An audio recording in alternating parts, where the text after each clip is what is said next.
Alam niyo ba na yung puso ng saging o banana flower ay pwede ring makatulong sa pagpapapayat?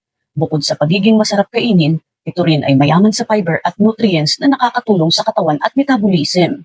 Paano nga ba ito gumagana? Ang puso ng saging ay mayaman sa dietary fiber na nakakatulong sa pagkontrol ng appetite at pagpapabilis ng digestion. Kapag kontrolado ang pagkain at maayos ang digestion, mas epektibo ang metabolism, kaya nakakatulong sa weight management. Papaano ba ito gamitin? Karaniwang ginagawa itong salad o ginisa. Pwede rin gawing banana flower tea. Kung salad, siguraduhin lutuin ng tama at ihalo sa healthy ingredients. Para sa tea, hugasan ang 1 cup ng chopped banana flower. Pakuluan sa 2 cup ng tubig. At inumin ang 1 hanggang 2 beses sa isang araw. Ano-ano ang pwede at hindi pwede? Pwede gamitin ang sariwa at malinis na puso ng saging. Hindi pwede sa mga may allergy sa saging o ibang medical condition nang walang payo ng doktor. Hindi rin ito kapalit ng balanced diet at regular na exercise. Babala, siguraduhin malinis ang puso ng saging at lutuin ng maayos bago kainin. Kung may specific health concerns, mas mabuting kumonsulta muna sa doktor. At kung bago ka pa lang dito sa channel ko, like, comment, share, and subscribe.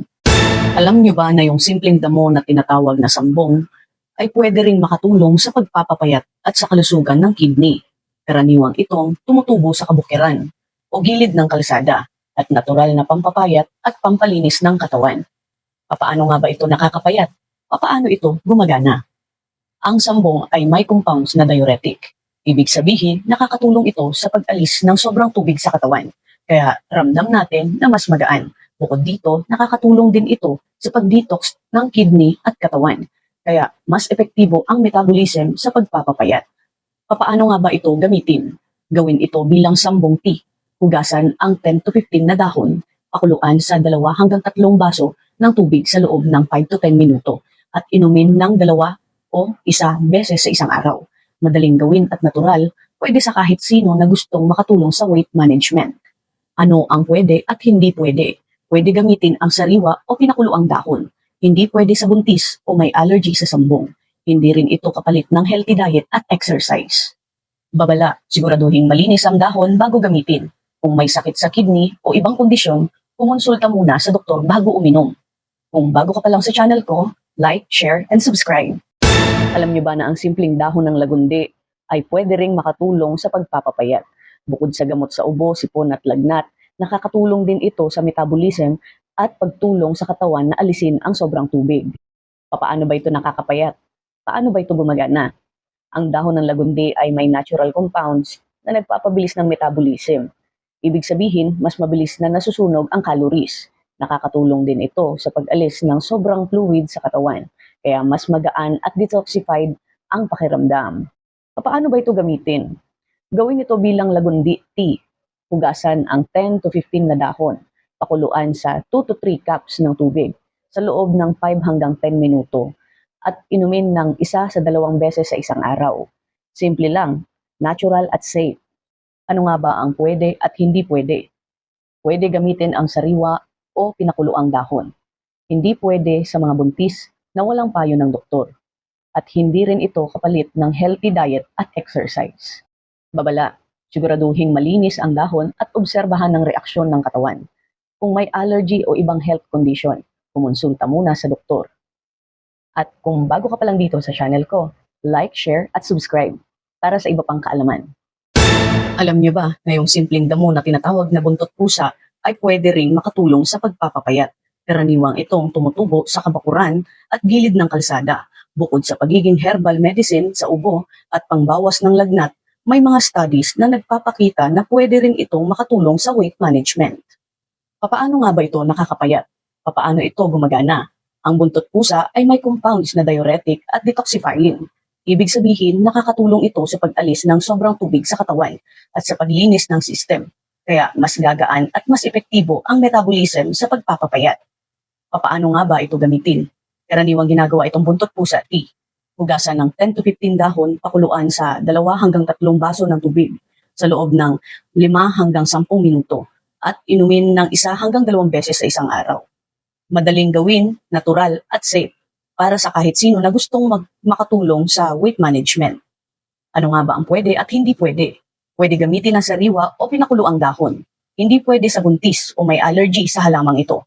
Hindi rin ito kapalit ng health diet at regular exercise. Babala, siguraduhin malinis ang dahon bago gamitin. Kung may kidney o ibang health condition, kumonsulta muna sa doktor bago uminom. At kung bago ka pa lang dito sa channel ko, like, share, and subscribe. Alam nyo ba na yung ilang-ilang o kananga odorata wild variant ay pwede ring makatulong sa pagpapapayat? Karaniwan itong tumutubo sa gilid ng kalsada o bakuran. Bukod sa kilala bilang fragrant flower, para sa relax at stress relief, may search na nakakatulong din ito sa metabolism at weight management. Paano nga ba ito nakakapayat? Paano ito gumagana?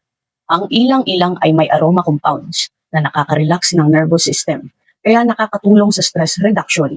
Kapag mababa ang stress, mas kontrolado ang cravings at mas epektibo ang metabolism, kaya nakakatulong sa natural weight management. Paano ba ito gamitin? Karaniwan ginagamit ang ilang-ilang bilang tea o infusion. Hugasan ang 5 to 10 bulaklak, pakuluan sa 2 cups ng tubig sa loob ng 5 minuto, at inumin ng isang beses sa isang araw. Pwede rin ilagay sa warm bath para sa relaxation at wellness na nakakatulong sa overall health at metabolism. Ano nga ba ang pwede at hindi pwede dito? Pwede gamitin ang sariwa o patuyong bulaklak. Hindi pwede sa buntis o may allergy sa bulaklak na ito. Hindi rin ito kapalit ng balanced diet at exercise. Babala, siguraduhin malinis ang bulaklak bago gamitin. Kung may medical condition o allergy, kumonsulta muna sa doktor bago inumin o gamitin. At kung bago ka pa lang dito sa channel ko, like, share, at subscribe. Alam niyo ba na yung bulaklak ng katuray o Sesbania grandiflora ay pwede ring makatulong sa pagpapapayat? Bukod sa pagiging masarap lutuing Pinoy tulad ng tinola, mayaman ito sa fiber at nutrients na nakakatulong sa metabolism at weight management.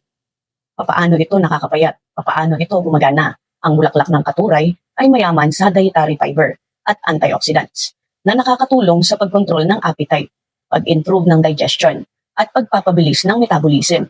Sa ganitong paraan, mas epektibo ang natural weight management. Paano gamitin? Karaniwang ginagamit ang bulaklak sa tinola, gulay, o salad. Pwede rin gawing katuray tea. Hugasan ang 10 to 15 na bulaklak. Pakuluan hanggang 2 to 3 cups ng tubig sa loob lang ng 10 minuto. At inumin ng 1 o 2 beses sa isang araw. Madaling gawin, natural, at masustansya. Ano ang pwede at hindi pwede? Pwede gamitin ang sariwa at malinis na bulaklak. Hindi pwede sa buntis ng walang payo ng doktor o may allergy sa halamang ito. Hindi rin ito kapalit ng balanced diet at regular na exercise. Babala, siguraduhin malinis ang bulaklak bago kainin o inumin.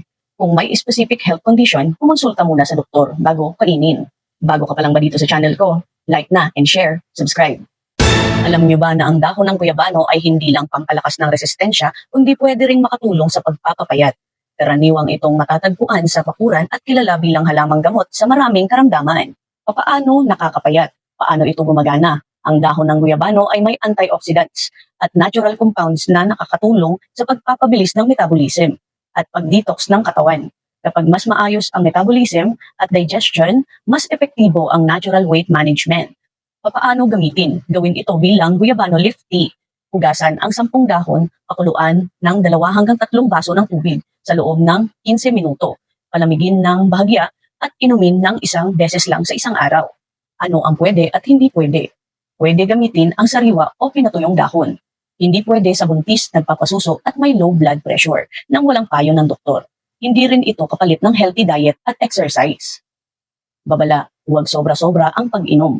Obserbahan ang reaksyon ng katawan. Kung may iniinom na maintenance na gamot, kumonsulta agad sa doktor. At kung bago ka pa lang dito sa channel ko, like, comment, share, and subscribe. Alam mo ba na ang green tea ay nakakapayat at nakakabilis ng metabolism? Gawing inumin ng mainit o malamig, 2 to 3 cups kada araw. At para sa mas marami pang kaalaman, like, subscribe, and share.